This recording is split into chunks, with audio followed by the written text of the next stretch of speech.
एक गांव में नाहर नाम का एक आदमी रहता था जो दिखने में बहुत ही बदसूरत था। इसलिए उसका चेहरा हमेशा रोता हुआ ही नजर आता। उसके सिर पे बाल भी बहुत कम थे और जो थे वो भी अजीब और रंगीले थे। गांव के सभी लोग उससे दूर भागते थे। गांव के छोटे बच्चे उस पर हंसते और उसका मजाक उड़ाते थे। इस बात का नाहर को बहुत बुरा लगता था।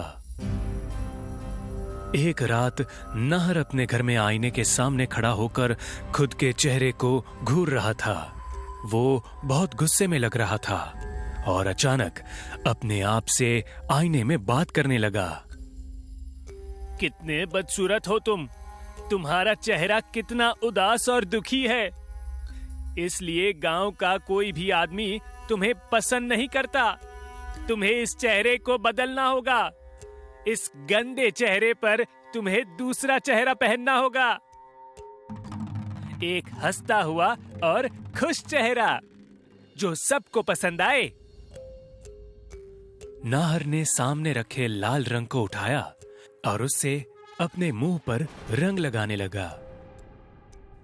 उसने उस लाल रंग से अपने मुंह के दोनों तरफ एक बड़ी सी स्माइल बनाई।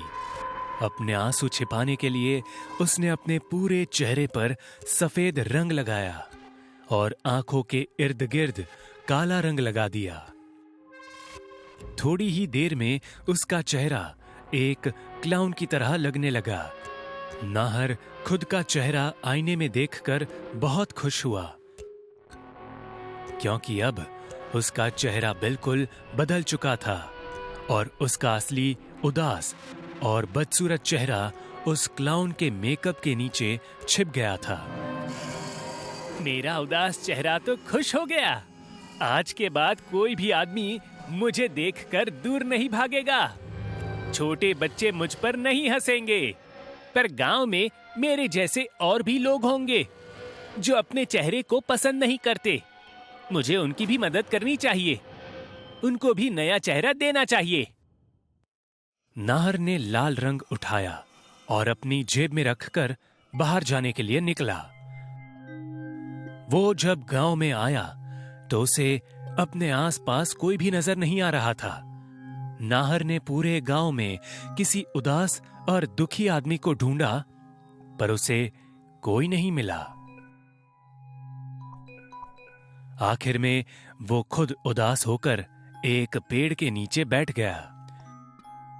थोड़ी देर बाद अचानक नाहर को पेड़ के पीछे से किसी के सिसकने की आवाज आने लगी। उसने पेड़ के पीछे जाकर देखा तो एक जवान लड़का अकेला बैठा रो रहा था। नाहर उसके पास गया और उसे पूछने लगा, क्या हुआ? तुम रो क्यों रहे हो? उस लड़के ने कुछ जवाब नहीं दिया, बस रोता रहा। नाहर उसके बगल में बैठ गया और फिर से उसने पूछा, क्या नाम है तुम्हारा और इतना क्यों रो रहे हो? उस लड़के ने रोते रोते जवाब दिया, मेरा नाम हरीश है। मुझे मेरे मालिक ने काम से निकाल दिया है, इसीलिए मैं रो रहा हूँ। अरे उदास मत हो। जब तुम रोते हो तो तुम्हारा चेहरा बिल्कुल अच्छा नहीं लगता। तुम रोना बंद करो और अपने चेहरे पर मुस्कान लाओ। रुको, मैं ही तुम्हारे चेहरे पर मुस्कुराहट लाता हूँ। उसने नाहर के हाथ को झटका और उसकी वजह से वो लाल रंग नीचे गिर गया। आप ये क्या कर रहे हो? मुझे अकेला छोड़ दीजिए, जाइए यहाँ से। हरीश की ये बात सुनकर नाहर को बहुत बुरा लगा और उसकी आंखों में अब खून उतर आया। नाहर गुस्से से हरीश की तरफ देखने लगा। गुस्से में उसका क्लाउन वाला चेहरा और भी खूंखार लग रहा था। नाहर का वो रूप देखकर हरीश डर गया। हरीश वहां से भागने के लिए उठा, पर नाहर ने उसका हाथ पकड़कर उसे वहीं रोक लिया। हरीश अब और भी डर गया। तुमने मेरे लाल रंग को खराब कर दिया, पर कोई बात नहीं।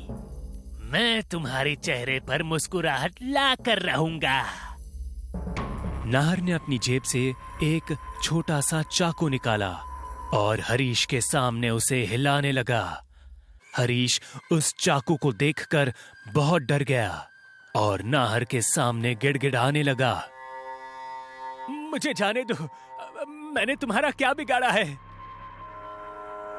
तुमने मेरा कुछ नहीं बिगाड़ा। मैं तो बस तुम्हें खुश देखना चाहता हूँ।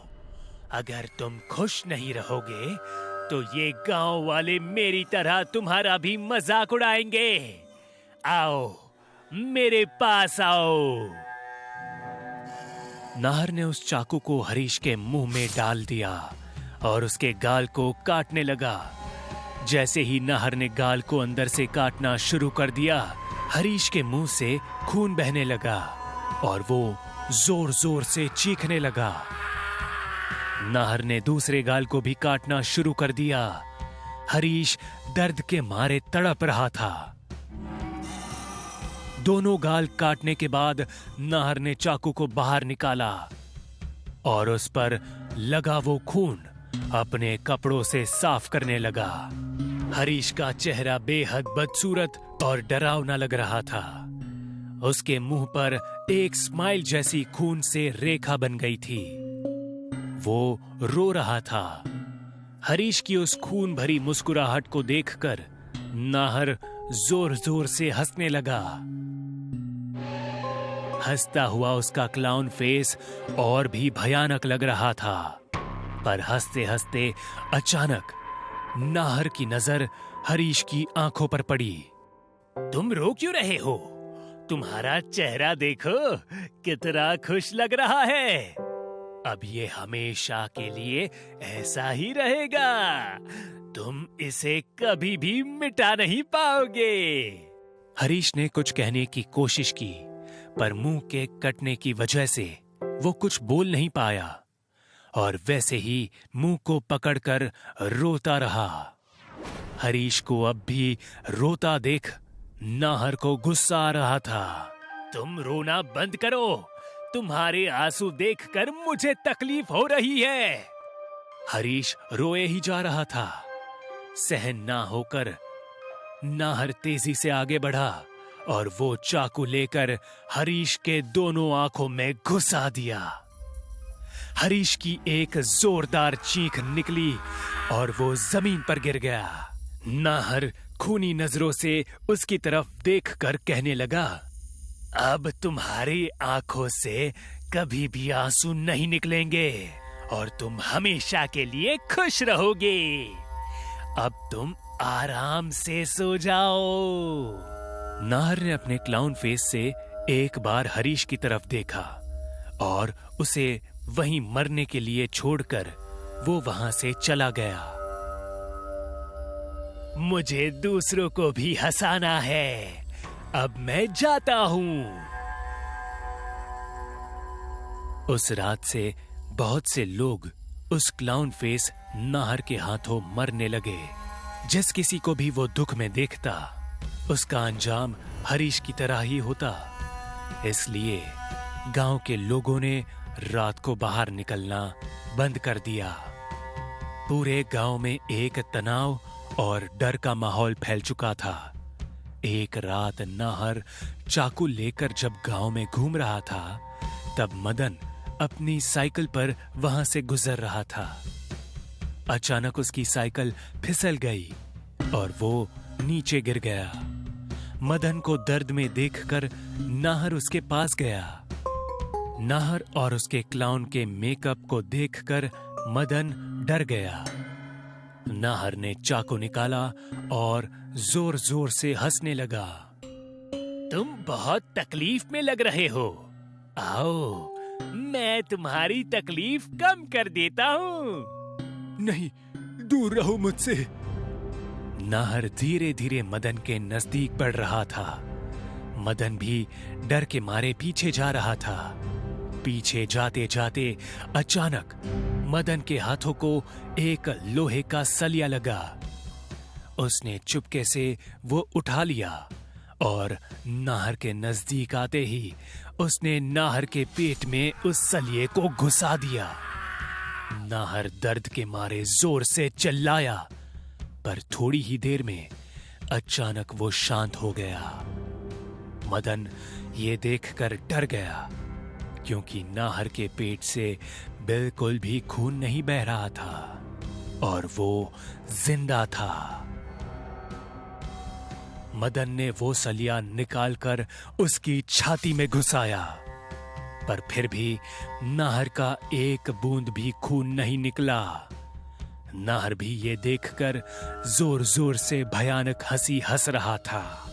मदन ने छाती से उस सलिए को बाहर निकाला और खुद उठकर खड़ा हो गया। वो बहुत डरा हुआ था, पर फिर भी उसने आखिरी वार करने के लिए सलिए को नाहर के मुंह में घुसा दिया। सलिया नाहर के गालों के दोनों तरफ से बाहर निकला और उसकी हंसी अचानक से रुक गई। नाहर नीचे गिर गया और उसका चेहरा पूरी तरह से सफेद पड़ने लगा। थोड़ी ही देर में नाहर की और उसके अंदर के क्लाउन की मौत हो गई और पूरा गांव रात के समय भय मुक्त होकर घूमने लगा। नाहर के मरने के बाद गांव में कोई भी इंसान किसी बदसूरत इंसान को चिढ़ाने और उस पर हंसने से पहले 10 बार सोचने लगे। हमें भी किसी के व्यंग का मजाक नहीं उड़ाना चाहिए।